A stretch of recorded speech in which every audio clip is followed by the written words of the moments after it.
Hi, witches. Hey, witches. Tonight's meeting is all about full moon. We're going to go over a divination bottle that you can do, some activities, energy work, and moon water. Moon water. Moon water. Hope you enjoy. We will see you shortly. Bye. Bye. Well, it is 6:04, so we're going to start in another minute or so. And this might be nice and short. So I left a lot of blank spaces in these cards so that when we get into the question and answers part, whatever it is you guys are looking for, knowledge that you need help with or want that we didn't answer, there's going to be so much time for question and answers. And if you're new to the meetup group, we do record for this first half while we're just doing the teaching. And then once we get to the section part, we cut the recording off. And then this recording gets posted onto our YouTube channel, which I hope you're all subscribed to. And if you're not, please do. The link is on our page. In the New Witch description. And we have, last I checked this morning, we had 66 subscribers. So we're so close to being able to get a real name on the YouTube and not just a bunch of gobbledygook. Yeah. And our YouTube channel is 7 Green Sisters. So there was my plug. I love that. I love that she does it because I don't want to do it. So it's 6:05 and I'm going to start the meeting.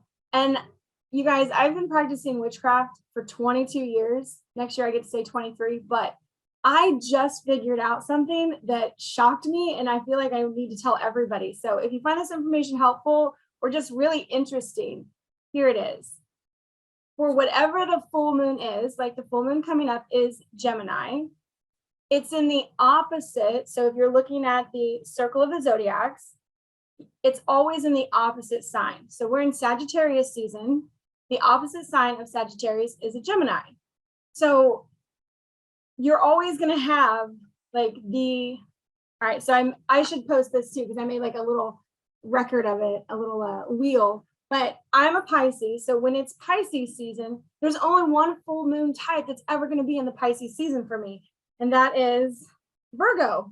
So I just found that really interesting that you can count on every season knowing what that full moon is going to be. I never made that connection before. I just never did.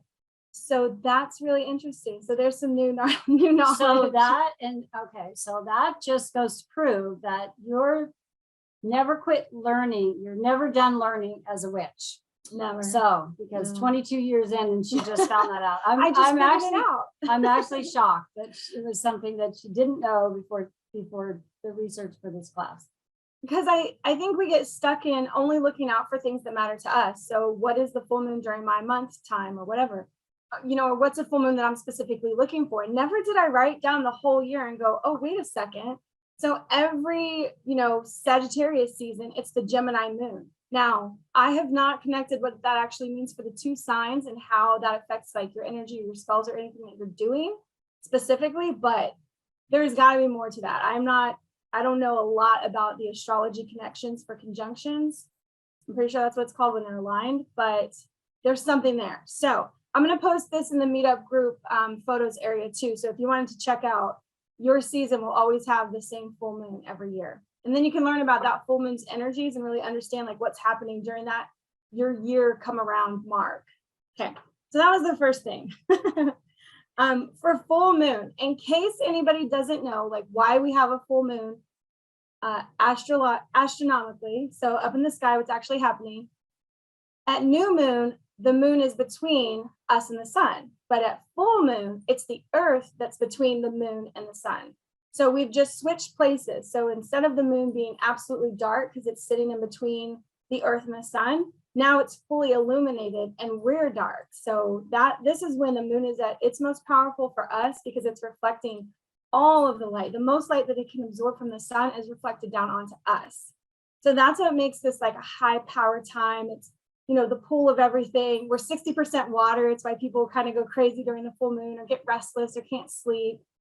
There's been studies on that about how much the moon's gravity pulls on our own bodies. Of course, it makes the tides and the currents. So, all right. Water tables. It affects water tables. Water tables. I mean, anything with water. Maybe your taste buds, your sex drive, anything. So, an important thing to note for full moon, because most people equate it to like a 1-day thing. The full moon energy is usable for spells or rituals 3 days before the date of the full moon and 3 days after that. You're still in that time frame where the illumination is powerful enough to consider it new moon, or not new moon, full moon power. The full moon is still powerful enough those 3 days before and the 3 days afterwards.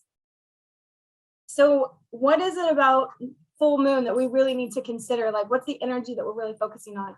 And the biggest word that you'll find out there associated with it is manifestation. But what does that really mean? It's like, manifestation means decide exactly what you want and then call that to you. Use the moon's reflective power to say, I speak this out into the universe. This is what I really want in my life. So by manifesting, it's like getting yourself the thing that you really need, that's solving a problem or ending a hurt or a painful thing that's happening.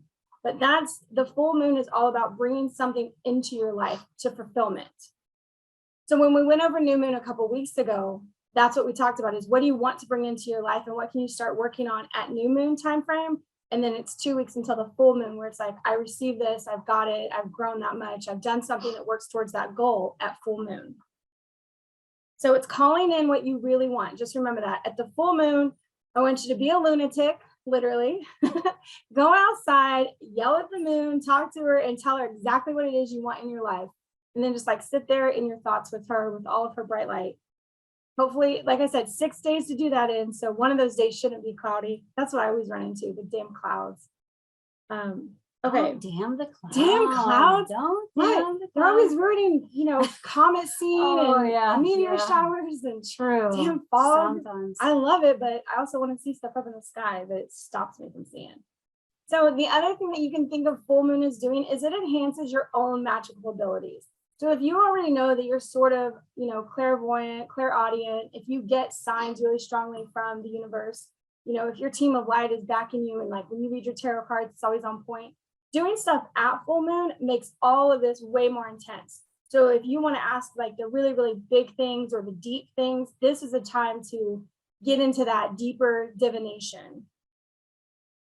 And yeah, the only other thing I wrote down is ask for your heart's desire. I guess I can't stress that enough, that at full moon, it's like, it's the waiter coming to your table and being like, what do you want in life? Like, name it. So that's how you can think of full moon magic. Kat is going to read a card with the full moon energy associations. I hope I keep saying full moon. I feel like I keep saying new moon, but This is the full moon. Full moon. Full moon. This is full moon because full moon is when? Saturday? Saturday. This Saturday. Yeah. So we can start doing any work on Thursday. Right? Thursday. Yeah. Yeah. Okay. All right. New moon energy. You said new moon. Oh my gosh! I just did it. I'm so sorry. I don't. We're stuck See, in you new just moon. you wrote moon, and I just said new moon. Okay. Full moon. Full moon energy associations. Yes. Okay. Goddess. There are many deities. Mother, fertility, femininity. Yeah. So, well, Any work around that. yeah. So, you think of the full moon as the fully pregnant woman, Mhm. right? So Yeah. that's what that represents. Psychic ability, more gut than knowings. No, I put more gut knowings. Like Oh. these are short clips to myself that that I'm she's supposed to she's supposed to translate and understand. Mom, come on. I'm like sending you the messages. Okay. All right. Yeah. Okay. At full moon, another full moon. Let's see. Emotions. No surprise here. Up and down. Up and down. Yes. Never knowing what you're gonna get. Yes. Okay. Magic. The old ways. So What with are with magic in the old ways, it's calling in all of the things that we used to do before technology, before we were all spread out all over the world, where we had real cultures that centered around beliefs that got passed down. So looking into any of that, any of the old ways. One thing that comes up a lot is the Druid sites around England and Ireland, and how they built stone monuments so that they could mark certain times of the year, but also this is where they would go to see full moons, to do full moon practices. So creating something like that for yourself in your yard or at your windowsill is always fun. Okay. Yeah. Then we just have some words. So these are full moon energy associations, things that if you want to work on it or get in touch with, these are the things. Okay. Wisdom, intuition, hearth and home, imagination, and empathy. Yeah. So anything that's going to be deep into your psyche, sort of like the water stuff, because obviously the moon and the water are ruled together. But the empathy, if you are struggling with understanding somebody or judging, full moon is a great time to really sit with those feelings and understand what is it with your perspective that causes you to look at somebody a different way, that causes you to see them as bad, whatever it is, and then try to find peace with that. I'm not saying you need to accept people and the shit they do. That's not it. But find peace with it and just, that's not my journey. I need to stop letting their whatever they do bother me as much, like move on with my own journey so that you can take your focus, because you're giving energy to that negative thing and you bring it back to yourself and you're like, I'm just going to ignore, reflect it back to them. So that's the empathy part of that is also with judgment. Okay. All right. All right. Do you want to do moon water? Sure, we can do moon water. Do So moon with the full moon, With the full moon water. full moon water. Does Yeah. anybody make moon water? I do. You can use any container, although I thought plastic and metal was not good. So it's always preference, but if you need to do it now and it's the last day and you just got to get it done, any container will work. There is not a right or wrong container. Is there a preferable container? Yes, we would say glass and something that's not dark. So But- drink a bottle of wine the week before, the night before, and empty that sucker out and then fill it with water and set it out. So any amount of water. Yeah. So Depending big on, bottle, like, small bottle. Like do what, like tiny what vials. are you planning to do with it? I do use wine bottles and fill them up with water. I had a whole entire windowsill full of them because I just love the label on the bottles. That's They're why. very pretty wine bottles. Yeah, very pretty. And then any length of time. Yeah. So meaning that you can set it out for an hour under the full moon, or you can set it out all night long. I usually put mine out at dark and leave them there until the morning. Yeah. Yeah, you gotta make sure you get up before the sun. 'Cause Oh, they didn't tell me that. for me, I feel like once it's moon water, I don't really let it get into sunlight anymore. That's sort of how I keep it protected because it's clear bottles. Right. So- Okay. So what do you do to create your moon water? You set an intention as you place it outside or on a windowsill. Speak the purpose or write it down. So what are you going to use this moon water for? A label and store it out of sunlight. And different ways you can use it. You can drink it as long as you rinse that bottle out well. You don't want any leftover wine taste. And or you're whatever. using like a filtered good water. Yeah. Also. You can water plants, add to some foods. Coffees, drinks, Mm. your spaghetti water. You can also sometimes, depending on the crystals can go in your moon water to Yeah. amplify it, right? Yeah. Make it stronger. So 2 weeks ago when we did new moon, what we talked about instead, because it's a lot to learn which crystals have harmful properties, which ones dissolve in water. You can also just set the two of them beside each other. And when you're setting your intention or your purpose, you're saying like, I'm coupling this amethyst with this moon water to create this vibe of water. So 2 weeks ago, after doing new moon, I had this ingenious idea that I didn't write any of it down, of course, but it was the Sagittarius new moon. And with Sagittarius, like the sign itself is an adventurer, right? They're like, don't fix me in. I need freedom, but also love me and come back. And so as an adventurer, as the archer is the adventurer, that's what I was going to name the moon water instead. I wasn't going to put like Sagittarius moon water. I'm like, no, this is adventurer water when I want to break free and get away from something. So if you label it like a mood or a vibe, it might be more useful when you go to use it. Like you're picking out of your moon waters, which one you need for a spell, like if it's love or imagination or psychicness or adventurer. So Yeah, just so an idea. just imagine you have a bunch of little bottles with moon water from different full moons, and you label them with adventurer or lover or I don't know, Sex pot. sex goddess. We both went to sex because she's a Scorpio and that's kind of her ruling. So that's why that came about like that. Yeah, that was good. So that's with making moon water and then its uses. And of course, you can use water from rivers, streams, and the ocean, but I don't suggest that you drink it.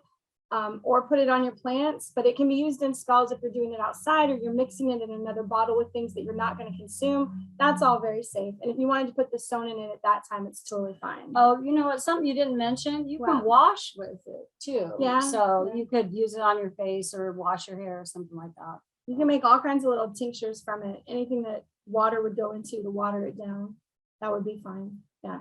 It's kind of like whatever you want to use it for, as long as it's not going to impede your health. That's the one I want to take a picture of and set. Okay. So yeah, from this little card that I'm going to do where it has the 8 cycles and the energies associated with the 8 cycles of the moon. For full moon, the 3 that I put down, because a list of 10 is a bit much. Manifestation, divination, and then any kind of charging. And cleansing and charging are always appropriate together. So you can cleanse something and then charge it, but those are the activities that you want to concentrate on. Divination, of course, because we're way more in touch with our feelings and our deep side. So I did write down just 3 activities, you guys, because I could make like lists very, very long. 3 activities to do during the full moon that don't necessarily need you to be like spell making and buying stuff and all of that. You can just ask for visions. So if you do any kind of divination, if you like runes or tea leaves, tarot cards, help me out. Pendulums, whatever you use for divination, you ask for visions from that. So while you're doing it, something that you get is going to spark an immediate picture in your head. Because during this time, we're just much more in tune with like the other side, the communication from our team of light or the spirits on the other side. So with that, it's also doing any kind of divination where you need a question answered. So this is the time to communicate with your spirit guides or your team of light for something that you're really trying to figure out. If you're like anywhere near my age, I'm 40, and it took me to about 37, 38 to finally figure out what I wanted to do in life. I had like 5 or 6 different types of careers, never being satisfied. And then I just finally decided that everything was pointing towards, hey, you need to teach new witches. You need to be out there like spreading your knowledge about this. And as scary as that was, when I pulled cards for that and asked for signs, everything pointed to it. So I'm very happy with doing this. This is what I would do. I'm going to do for the rest of my life. I'm pretty sure. I might switch again. I don't know. So it's seeking visions, seeking wisdom. And the last one is charging or making any magical tools. So that's why I chose to, as our activity to show you guys tonight, we're going to do a divination bottle because it sort of plays on all of these things. For divination, if you haven't really done tarot cards yet, you have them, you're still learning, or runes. Like I've had a set of runes for a couple of years, and every time I go to learn them, something distracts me away from it. So I just figure it's not my time yet. But getting messages and signs, like with numerology has been in my life. If you're one of those people who's like, I'm always seeing this number on the clock, or there's a lot of 5s around me, or I'm always catching 1111. Numerology is trying to speak to you. So this is a time when you can start diving into that and getting really good messages, or like figuring out what things mean. So making and charging magical tools. This could be a journal about the signs that you're seeing so that you can find your pattern. Why are you seeing 5 all the time? What does the 5 mean? And it doesn't always have to be an angel number. I know that's like a really big, it seems like a fad in the last 5 years, but seeing numbers isn't just about angel numbers. Even if they're doubled up, look for that base number, either how they add up or if it's a singular number, like 555. We'll look at what the 5 means. Now it's that energy is amplified times 3. So look for that. But I was going to say here is when you say charge your magical tools, that what she's talking about there is putting them out in the sunlight, or we went from new moon, sunlight, in the moonlight, where they can be charged from the full moon. Yeah. Thank you. Yes, very good. I got that. You can charge them in any way that you want to. It can also be with crystals that have already been charged in full moon, but charging in general during this time is very good. You can charge yourself. I didn't write that down, did I? No. Oh, I did. Look, yourself with a little heart. All right, so if you wanted to just charge yourself, this is also like grounding and centering yourself if you're familiar with meditations. But if you go outside, and I know a lot of you are in colder areas maybe, but if you're able to find ground that you can put your feet in and take a walk like that, having your feet on soil is a grounding thing. The earth cleanses the energies that come out of our body, and our feet are a way for it to go back into the earth to cleanse. and we can reabsorb fresh new energy.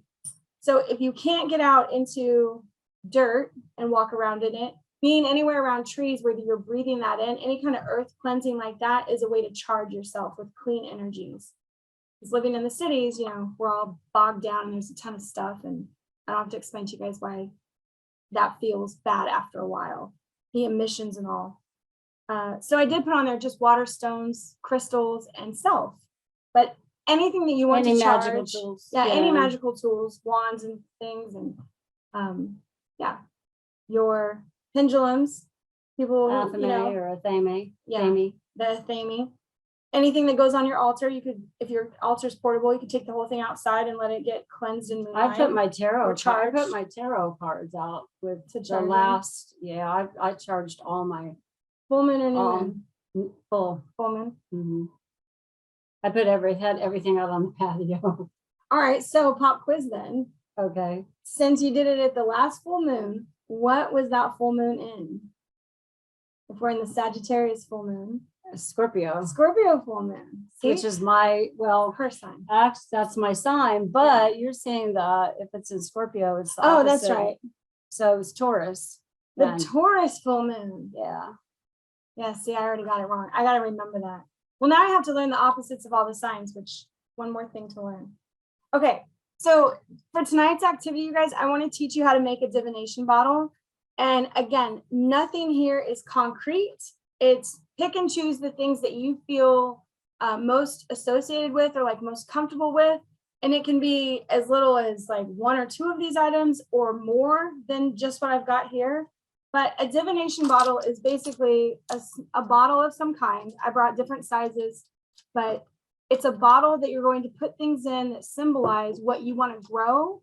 And since this full moon and this time is really about divination and manifestation, that's why I chose divination. So this could also be a love spell type thing, like self-love, success jar, money jar, they call it. So any of those jars, it's the same thing, same concept. This is just going to be dedicated to divination. So when we finish it, it would go with your divination tools, wherever they are. Like if you haven't really gotten into your tarot yet, you'd set that over there to kind of draw the energies in and help you get started with it. So the first thing is like finding little bottles. These are from the Dollar Tree, I'm pretty sure, like the dollar store. And then they have ones that are exactly like this at Hobby Lobby, but they're about $4. So finding the small jars isn't hard. You don't have to order 25 of them off Amazon. Hobby Lobby also has ones like this big. This is ginormous, but if you want to stick a lot of stuff in there, or if your stones are larger, because that's the other thing, is like what size stones you might use or have that you can fit into a jar. So for me, and just because I have way too much stuff, I have chips. I have like stone chips that I use for my spell jars. So I can use the teeny tiny ones and have them around. But I should probably say what we're going to put into it. And I have all this stuff, so it's kind of, I'm not doing the whole thing, but and this is all about associations. So again, as you're writing your grimoire or your book of spells, or you're getting all of your knowledge put into one place, you'll be able to go back and reference. All right, if I want a candle for divination or spirituality, what color is that? I know it was on the ground. Shh. There's cat hair on my one candle because I have 3 cats, so they touch everything. So I've got a purple candle for divination, spirituality, and then I've just got the white candle for protection and creating my circle. If you guys don't know, I don't usually cast circles. I do a white light of protection. That's how I create my magical space. So those are the 2 candles that I have. Did the incense not make it over here? Awesome. All right. Usually you would also bring a smell. I saw your An incense pack. I don't see that at all. where's the feather? I saw Oh, a feather's here, okay. but an incense. Oh, Sandalwood was what I chose for this spell because sandalwood has the association of divination. And you can, as long as you know the properties of the smells, you can pick any smell that you want that goes with your purpose. But I chose sandalwood, so I should have that in my hand right now, but I don't. For a moon spell, doing this at full moon, I always use a moonstone or like 5 or 10 of them to put into the bottle. I should be reading my checklist, not going off memory. So a blank paper. So normally with my spells, I'm always writing stuff down and putting it into the jar. Like that's how I seal my wish. That's how I seal my desire, my manifestation. On this paper, I printed off the chakra symbol for the crown chakra, because for me, that's associated with divination, not my third eye so much. It's really my crown chakra that I do. So that's preference. You guys could print off or draw. If you don't have a printer. I definitely stole this from offline and printed it because it's not going anywhere. I'm not going to make money off of it, so they shouldn't get too mad. But it's just a simple little thing that can fit. That's the other thing, like making sure that all your stuff can fit into whatever bottle that you want to use. I set the thing down again. You can choose a purple pen, but I chose a gold pen because it's full moon. So for me, full moon is always about gold, like anything super, super bright, and it glitters. It's a glittery Which pen. is why everything's written in gold this time, y'all. Gold and glitter. Yeah. It's full moon. Okay, blank paper or leaf. You say leaf too. Yeah, so you can, if you can find a leaf that you can write on, and it could be dry, but you want to be able to fold it. So it should be like a green new leaf that you can write on and fold. This is just another option to, instead of printing out a piece of paper or doing it that way, if you want to keep it all natural material, you could just write it on a leaf as well. And when you do a leaf, you're going to want to pick one word, like just divination or just manifestation or whatever your jar is going to be about. But for this, divination. And then herbs. So this is always a big one. And I brought my book, you guys, because there's no way we're remembering every single herb. But if you want a really good herb book that has all the magical properties, associations, it tells you the planets that it's aligned with, if it's a masculine or feminine sign, which is yin or yang. This book is the book that I use for everything spell or herb related. So even with growing and finding it in supermarkets, like whatever you want to do. So for divination, 2 herbs to burn that are really great are mugwort and wormwood. Now they are really similar in what kind of herb they are, like plant wise. The only difference is that wormwood is poisonous. Mugwort is not. Mugwort can be a tea that you can drink. So you could do that with your spell if you wanted to. Wormwood, on the other hand, is poisonous.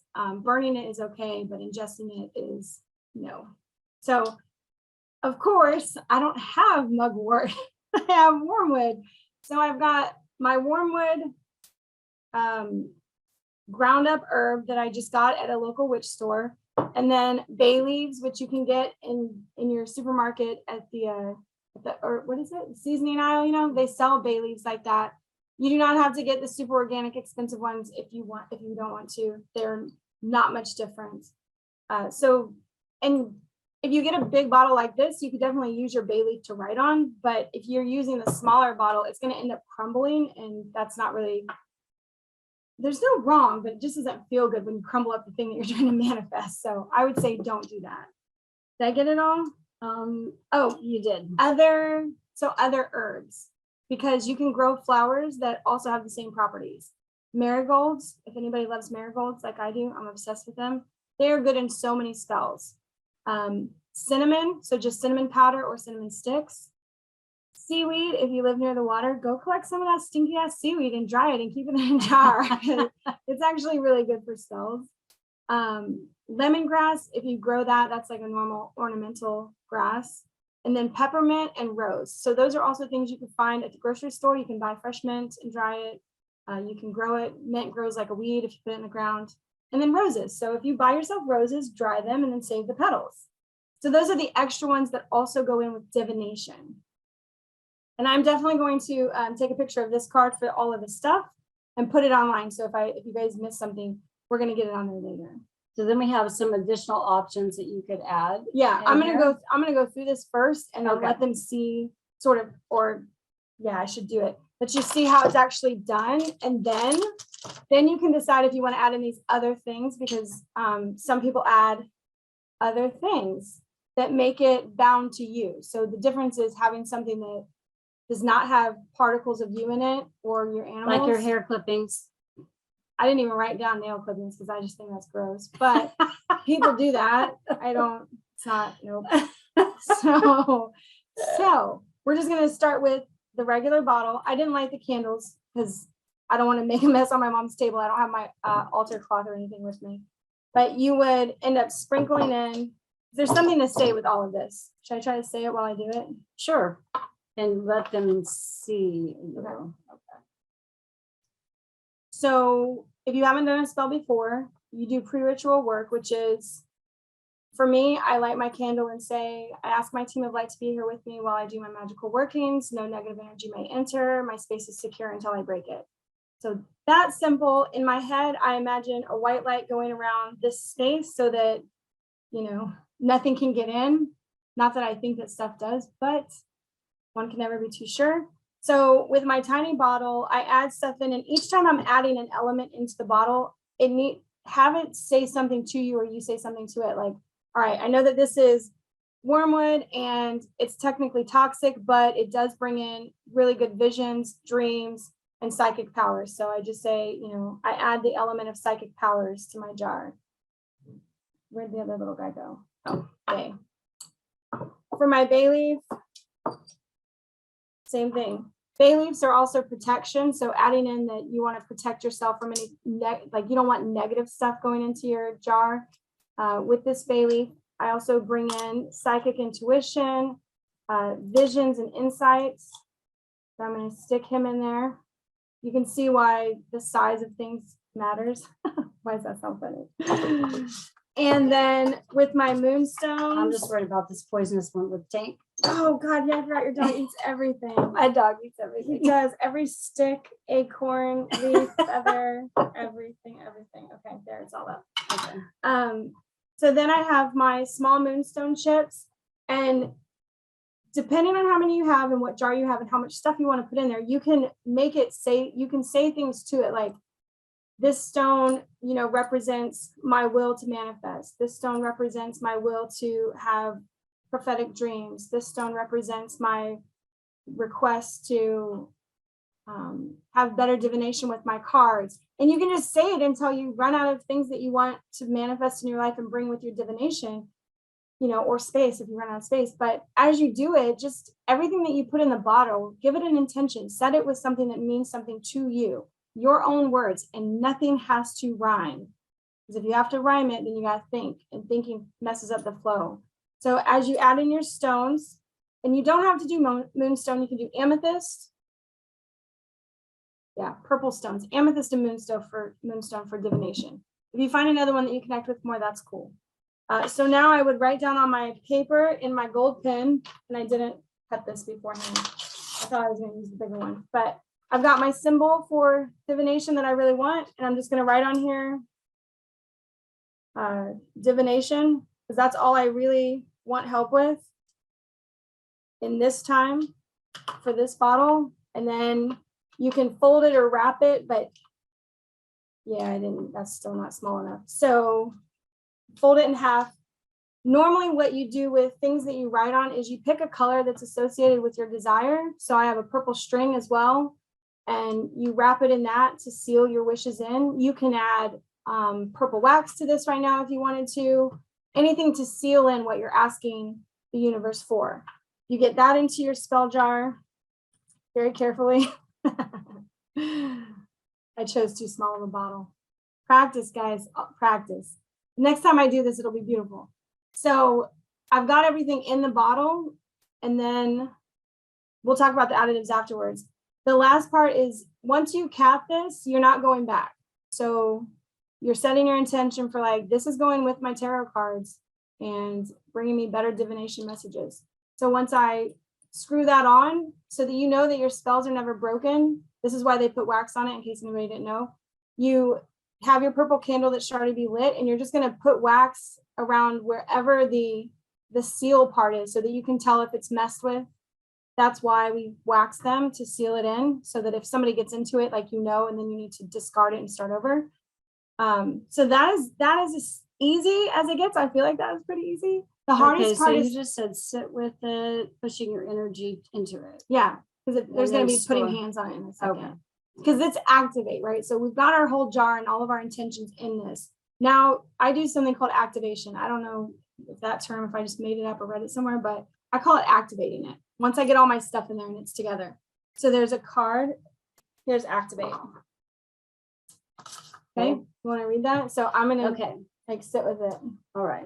Hold your hands over the bottle and say.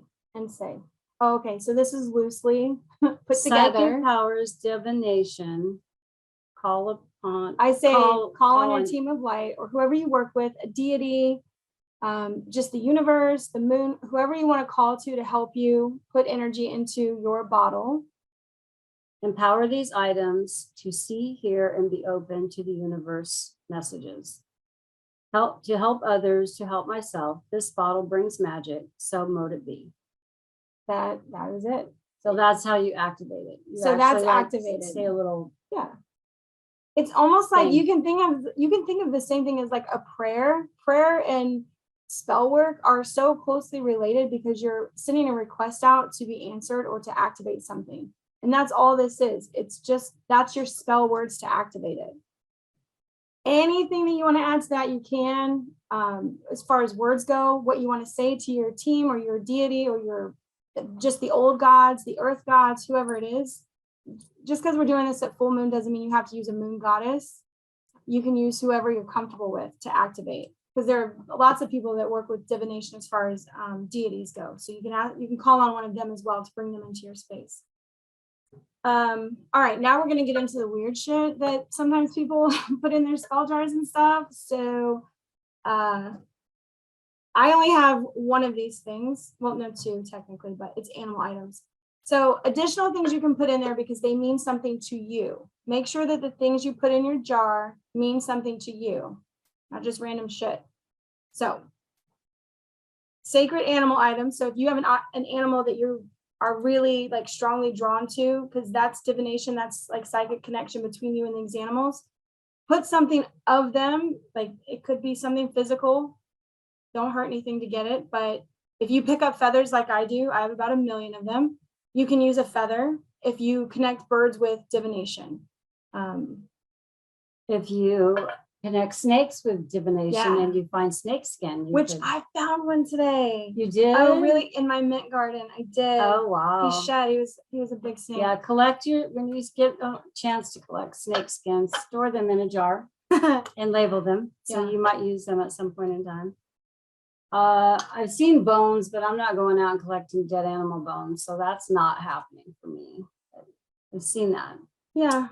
Okay. So no hurting anything to get whatever.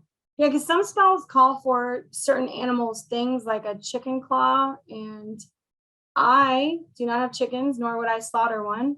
But I don't think that I would accept somebody else's slaughtered chicken foot either. But you can. It's a preference. That's why it should really mean something to you. So the other things, like we mentioned before, are your hair clippings, your fingernail clippings, adding something in. You can do blood if you want to. The safest way to do blood for yourself is to find a scab and open it. Gross, I know, but once you get that little drop of blood, you can put it on paper and put it in there, or you can put it just under the cap. So normally if you have a cork cap, people, and then they seal it. So those people, no, I don't know. It's just something that's done that you're not putting like a bunch of blood in there. You're not asked to really hurt yourself. And if that feels like really empowering for you, then it is an option. It is not a suggestion. That's not what I said. I said option, just so everybody's aware. So we have bay oil. Right. So bay oil, when you want to get into the oils, which I do not, oils can go into all of this as well. You can put it on the paper, put it on the leaves, any oils that are meant for divination. The purple string I already did. Purple stones, labels, and sigil. Yeah. So if you wanted to put anything on this that meant something to you, any kind of decoration that you want can also be added to this. The bottle should feel special when you get done with it, and it should feel like it has its own energy to it. And if it does, then you've really honored the process of putting it together. That's what I mean by add sigils, add your own label to it, put what it is for you, or put a secret message, like write shit backwards so that if somebody does see it, they're like, what is Hashimaka? Like, whatever it's supposed to be, so that they can't tell. So my one item, you guys, that I do collect 'cause feathers is not weird. I don't think feathers is weird, but I have 3 cats and I have their whiskers. If they lose whiskers, I definitely have their whiskers. How do you find cat whiskers? That's why it's so special. Because they like, how often do they lose them? I don't even know. And I have 2 of my cats have all white whiskers, and then 1 has black whiskers. So hers are really special because you never see them. Like, they don't stand out at all. But when I find them, if you know what a cat's whiskers are supposed to do, it's like their ESP. It's their senses beyond their body that lets them know whether or not they can fit through a space. So if you have a small cat and then I have a she gets really fat like a pancake, her whiskers grow to make sure that when she touches stuff, she knows whether she can fit her little pudgy body through that. So whiskers are like an ESP for cats. So for me, I'm like, that's divination. So right Princess there. has quite you're saying she's got like, She has long whiskers. because Yeah. she's a fat little cat. Thank you. Yes, she is. She's When a she fat lays cat. down, she goes from cat to pancake cat. So it's like a pancake with a head. That's how she's just a lot of fluff. I don't know. So okay, so that was my one weird thing that I wanted to share with you guys. And that is all the cards. I'm pretty sure. I did bring purple washi tape. So like, any kind of purple that you want to get into for divination, it's the color that sets it off. Yeah, I'm okay. So we will say our pretend goodbye to the video. Okay. Signing off. All right.